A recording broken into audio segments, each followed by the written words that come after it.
السلام عليكم ورحمة الله وبركاته. رجعنا لكم مرة ثانية من قناة عبد الله سعد. طبعا اليوم ما راح اتكلم عن قصة، لكن قبل كل شيء حابب أبارك لكم بقدوم شهر عيد المبارك، وعساكم من عواده، وكل عام وانتم بخير، وتقبل الله صيامكم وطاعتكم وطول الله في أعماركم إن شاء الله.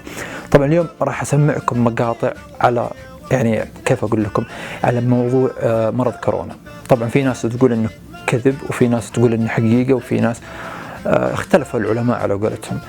طبعا أنا راح أسمعكم مقطعين عن واحد شيخ وعلامة معروف جدا، وإنكم راحين تعرفونه أنتم. والمقطع الثاني راح أسمعكم عن دكتور من أمريكا، أو خلينا نقول هو دكتور عربي بس إنه عايش طول حياته في أمريكا، ودكتور في مستشفى في أمريكا.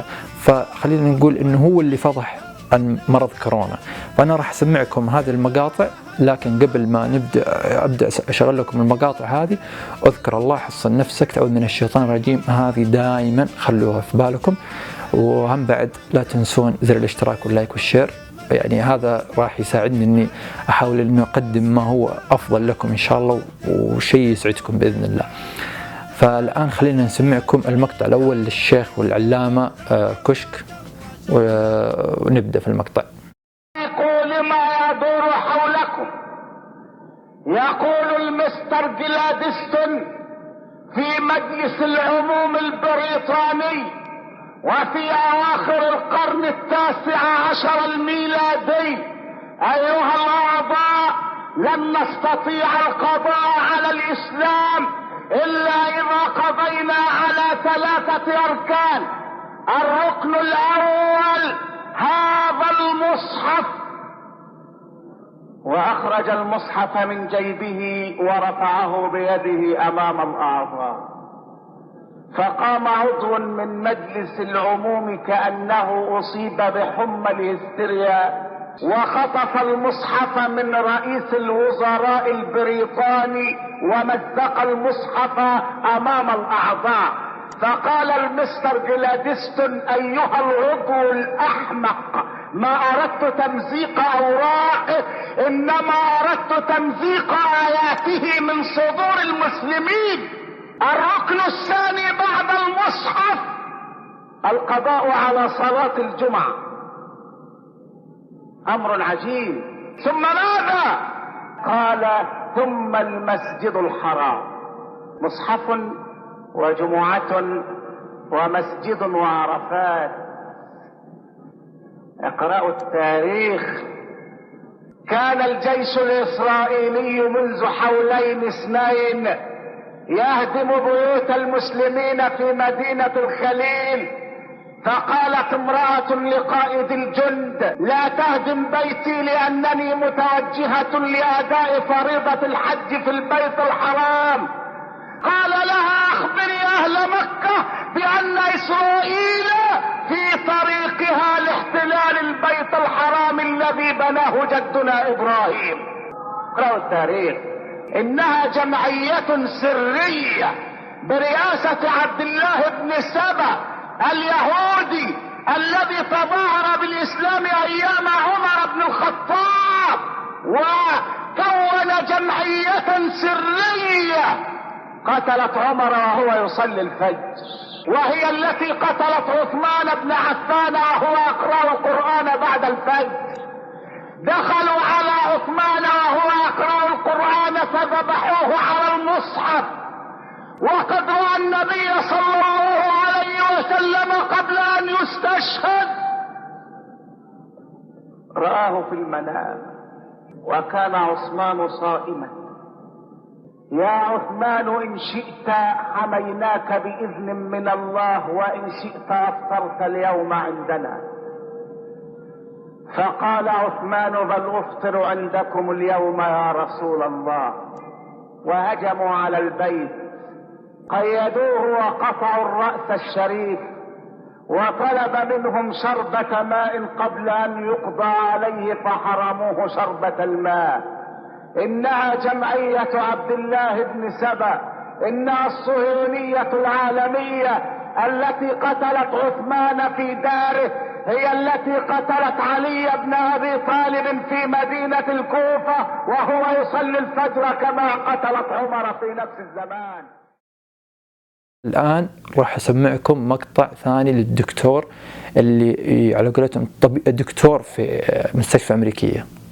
This video is not intended to diagnose, treat, cure, or prevent any disease and has not been evaluated by the FDA. Please consult your physician before starting any medical regimen. Oh yes, my friends, we have another exclusive interview for you today. One that you will need to share to the four corners of the earth, because we're going to be asking questions and bringing you information that the mainstream media is absolutely ignoring. An emergency doctor blasting Bill Gates, the fake pandemic numbers, now in question as the economy collapses. Rashid Buttar, he graduated from Washington University with a double major in biology and theology before attending medical school at the University of Osteopathic Medicine and Health Sciences College of Medicine and Surgery. He trained in general surgery and emergency medicine and served as brigade surgeon and director of emergency medicine while serving in the U.S. Army. He has been ranked as one of the top 50 doctors in the United States. His first book, The 9 Steps to Keep the Doctor Away, became a Wall Street Journal, USA Today, and Amazon bestseller, and is now an international best-selling book translated into multiple languages. Now this week, a video he made called out the fraud that is being perpetuated across the world by the World Health Organization, the CDC, Bill Gates, the deep state, the mainstream media. It went viral with millions of views worldwide. Doctor, welcome to the program. Thank you, Gary. Appreciate it. Now, 3 weeks ago, you called this a conspiracy. You called out the hysteria being perpetuated to scare the world population based on false data. Now, it was Jerome Adams this week, the Surgeon General, and the Trump administration who agreed with you when they announced that they had dropped the World Health Organization and the CDC model and are now working with real numbers. Okay, this is directly from the White House. This is the Office of the Press Secretary. Now, Tuesday, the White House putting out this press release demanding accountability from the World Health Organization and committed to investigating the response, the false claims, and the cover-up. So explain to our viewers what led you to this discovery and how the numbers never supported their claims. Well, Gary, basically, I have patients from all over the world, and patients were concerned about this, and they asked, and I put out in social media that, look, if you really want to know, I'll make a video about this. And I expected some people to respond. I had, 700-800 responses. Just yes, please get us the information. So I asked the question, because you're hearing stuff about conspiracy. So those videos that we put out were actually asking the question, COVID-19 conspiracy ? And as I started looking at it, to me, it just didn't make any sense anyway. We deal with the hardest to deal with medical conditions anyway. So it wasn't a big deal. I just remember that when I heard about the coronavirus aspect, there was one particular component that we used intravenously a lot in our clinic, and I just made sure that we had 10 times the normal amount, and that was it. It wasn't a big deal. It didn't bother me. However, as I started looking at this information, and as I started seeing that this is actually a chimeric version, something that was developed here in the United States in 2015, it was published in Nature magazine, that it was developed in the University of North Carolina, Chapel Hill, where all the initial studies were done. The chimeric research, despite having a moratorium by the US government to prevent any chimeric research, by the way, just so your audience understands, chimeric research basically means that they're taking a naturally occurring substance or virus, in this case, and then mutating it, genetically modifying it, changing the configuration morphologically to gain function. It's called a gain of function study or gain of function research. And that basically means that they're making something that already may have some potential to cause harm, making it more harmful, making it more virulent, making it more resistant. And basically that's what I found, that they took the SHC014 strain of the coronavirus, the surface antigen component, and brought in the backbone from the SARS coronavirus, put them together, and then inserted HIV and MERS orthologs on top of it to make a more virulent, more detrimental virus. Now, the thing is that if I could jump in for just a moment here, because what I think you're talking about is the moratorium that was placed, and then $3.7 million from the National Institute of Health was transferred to China so they could continue this research, even though the moratorium. So they basically outsourced this research to China. Is this the same topic we're talking about here? This news is just breaking? Yes, this is exactly right. So it goes back to 2014. The U.S. government decided, based upon certain virologists at that time, saying that, look, there's no justification for this kind of research. There's a potential for it to cause harm, cause a pandemic. So there's no justification for us to do this type of research. So the government passed a moratorium in 2014. Fauci approved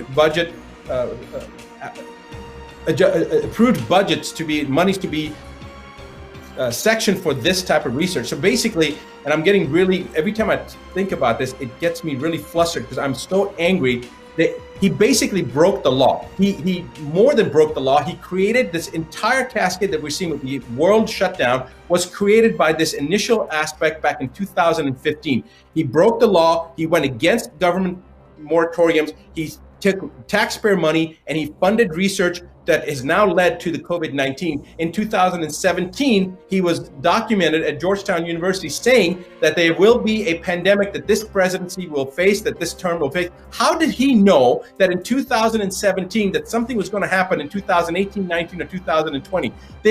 You can't predict the market from 3 days from today, what's going to happen. How did he know that there was going to be a pandemic? He stated, the president of this president will face a pandemic. The exact quotes, I don't want to say the exact words. You guys have the video footage. My point is that when somebody starts making these type of statements, and then they were involved with the breaking of the law to fund the research that American taxpayers paid for, that then goes to Wuhan and now trying to create this diversion and say that it was China. God, I don't know whether it came from China or released in China, whether it was already released here. It's irrelevant. The complicity of what's going on right now, whether it was released in China or whether it was already here or however it happened, the U.S. system has condoned it, has jumped on it. They're opportunistic. They're shutting down the economy when they know, in fact, that there's no basis. I mean, there's no virus that leaves 6 feet or 12 feet. Now they're saying 13 feet. Complete misinformation. And I'm sorry that you've pulled the chain on me right now, but the mainstream media, when the Surgeon General came out and said that basically the Gates model, the Fauci model, the World Health Organization model was not going to be followed anymore, and they were going to look at the actual data, the actual numbers, the mainstream media didn't respond at all. All they said was, it seems like we're going to be going to 2022 before people can assemble together. That's what ABC put out. And Fox, or was it New York Post put out, it seems like that the 6 feet of social distancing is not going to be sufficient. It needs to go to 13 feet. There is no virus, bacteria that jumps 13 feet. It defies every logical aspect of science and medicine. And what really, really pisses me off is that there are thousands, tens of thousands of doctors and scientists out there that know that this is a fraud, and they're not saying anything. Either one, they're scared of social ostracization because they're going to be called out, or social shaming, or they're afraid that they're going to lose their license. For God's sake, this is changing the planet, and every scientist and every doctor that knows this to be a facade needs to open their mouth and speak. There is every aspect of science has just been literally picked up, thrown in the toilet and flushed down. It's like everybody's ignoring it. The fundamental aspects of how the human system works is being ignored. Physiology is being just put in the garbage bin. Every aspect of virology and infectious disease is being ignored. Koch's postulate has been ignored. Every aspect. Then we've got false positives coming from testing that we know is not adequate, and then the testing that they are doing, like the RT-PCR, the real-time polymerase chain reaction testing, that's already been shown. It was actually the guy who developed it in the 1980s, Mullis, said that you cannot use this testing for diagnostic purposes. You have to use it only for the where something has a genomic sequence that's already been identified. You can't use it for diagnosis, yet they're using it for diagnosis. And when that's not enough to justify the number of deaths that they've created this pandemic for, they're causing doctors and nurses to go back and change the death certificates to say COVID-19 is the first cause of death. And if that's not enough, now their mandates being sent to every state, every doctor from every state medical board saying that there's no necessity to test. I got a letter like this myself. If they have symptoms, send them home. And then the mandate of listing the cause of death is COVID-19. The media propagating footage of hospitals and from one country to another country using the same footage, the same person dying multiple times, use of mannequins to show that the people are dying, and yet they can't even show ambulances that are doing anything. They're all parked. They're all sitting there. People are playing chess. They're playing card games because they're so idle. Nurses are being laid off right now because there's not enough work. But they're pushing this agenda of fear, fear, fear. The fear mongering itself will increase your adrenal output, will cause more stress, more emotional distraught. The emotional aspect, one side, now you're talking about the financial aspect. People are going to get stressed. Guess what that does? It reduces your immune system and makes you susceptible to viruses, bacteria, to many other things. But then to create this illusion over something like COVID-19, which nobody has yet demonstrated a single death from the actual virus, from the proper, established, accepted methodology that a virus has caused this death. Nobody's been able to do that. It's all based upon PCR testing. And Gary, I don't know whether you know this or not, all the way back to 1984, all the way up to now, 2018, there are multiple studies that show that if you've had the flu shot, especially the trivalent flu shot, false positives on COVID-19 testing. God knows what's been injected into people over the years. They really want to know cause of death. I want to know how many of these people that are supposedly died from COVID-19, which, by the way, still the numbers are less than the seasonal flu. The number of deaths are still less than the seasonal flu. But I want to know how many of these people that died of supposed COVID-19 actually had a history of a vaccination, an adult vaccination in the last 10 years. That's what I want to know, because the studies clearly show that if you've had a flu shot, you're going to test positive for COVID-19. So you got all this other stuff that's going on. They can't justify the numbers, so they're going to change the death certificates. They can't justify the numbers, so they're going to take different footage of different people and then attribute that to COVID-19. They just had, CBS had that nurse that was crying, saying, please give me a face mask so that I can take care of people, and I don't want to risk my family getting them infected. And then they find out that hasn't worked in a hospital in a year and a half, and she's some kind of a social media model. The amount of misrepresentation, deception, diversion tactics to keep the public from knowing the truth, it's just unbelievable. So I cannot believe. So let's take it back to what you said at the beginning of this fascinating statement you just made. I mean, I'm blown away, and all our viewers are right now. But so we're going to take this back. Is Fauci directly responsible for this pandemic because he maneuvered the money, he maneuvered around the moratorium, kept this chimeric research going in China? Is he directly responsible for not just the pandemic, but also the response that's killed the economy, put, 17 to 22 million people out of work? Is Fauci directly responsible?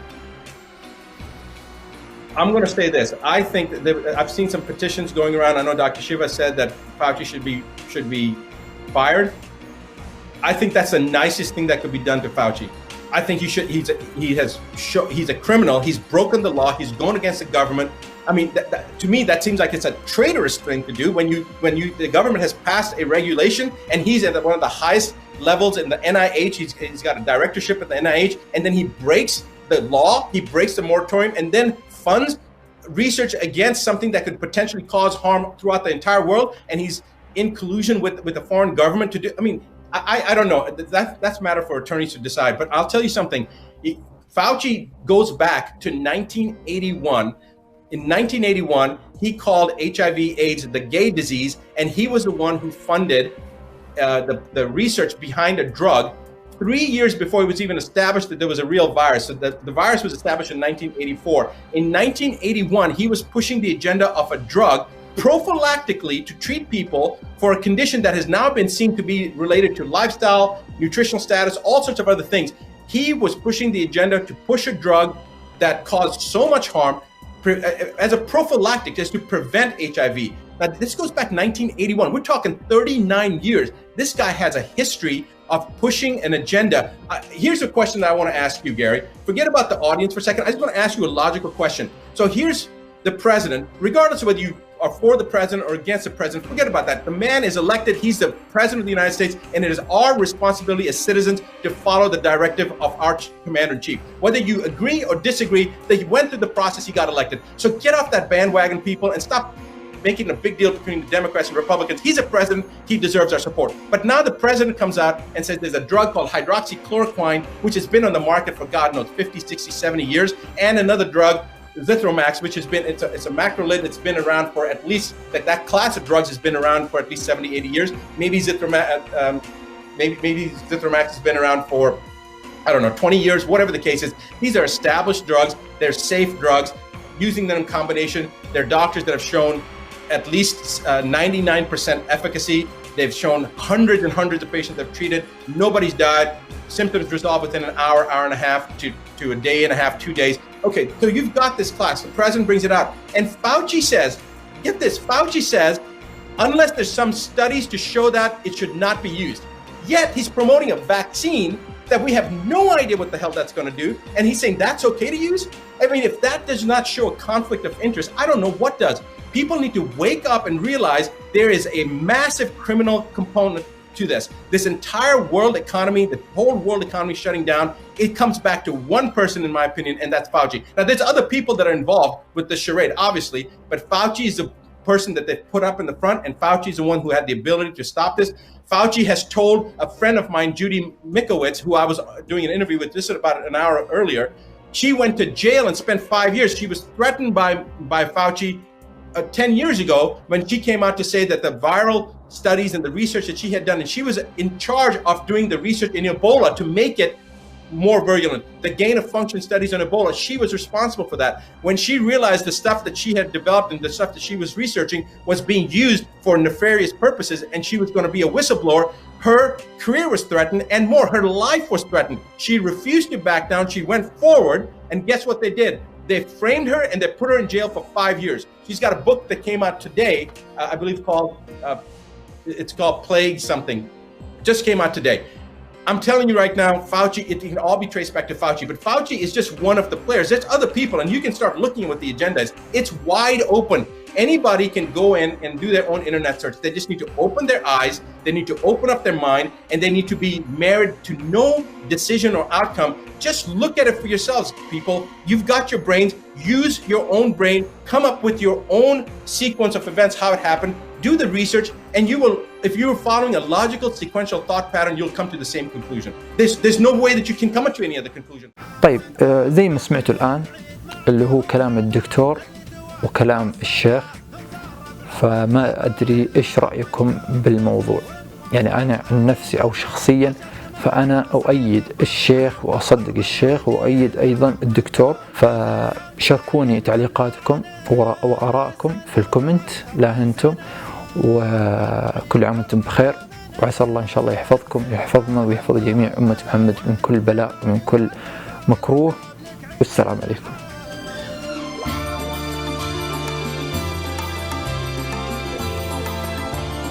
عاشت لنا الكويت الكويت وعاش وهلها، واللي يحب الكويت الكويت يضحي لأجلها.